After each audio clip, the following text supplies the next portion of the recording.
Next presentation is Robotic Test Navigation Control.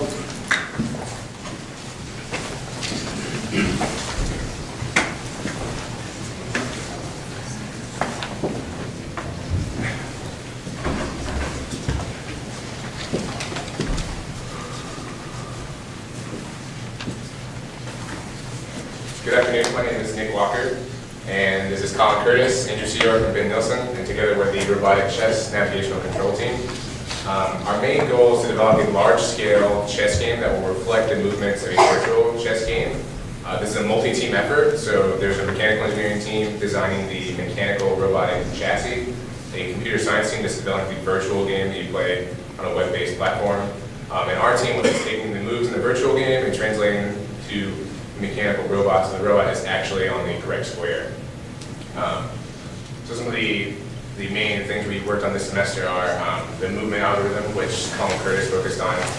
Basically, when the robot's moving along, we want to slow down as it approaches its final position so that it doesn't drift past its actual final position.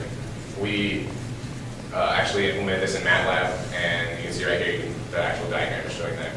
The other thing we worked on was the path calculation algorithm. So given the initial position and the final position by the computer science team, the robot will calculate the change in X and change in Y, and then translate that into the change in horizontal squares and vertical squares on the actual chess platform.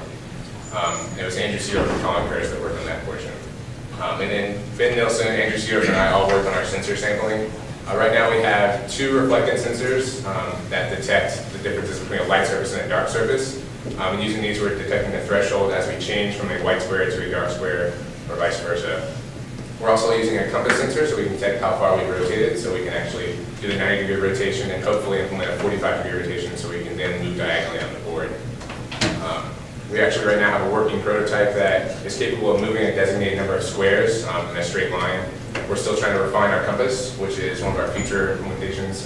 We want to further calibrate our compass so we have a better rotational control. And we also would like to implement our selected wireless additional option. We've selected a wireless option, and we'd like to just kind of interface that with our current design. And the last thing I'd like to work on is, in the mechanical engineering team has already selected rotary encoders to go with their chosen motors. So once we have these, we can actually see how far the wheels have rotated and give us an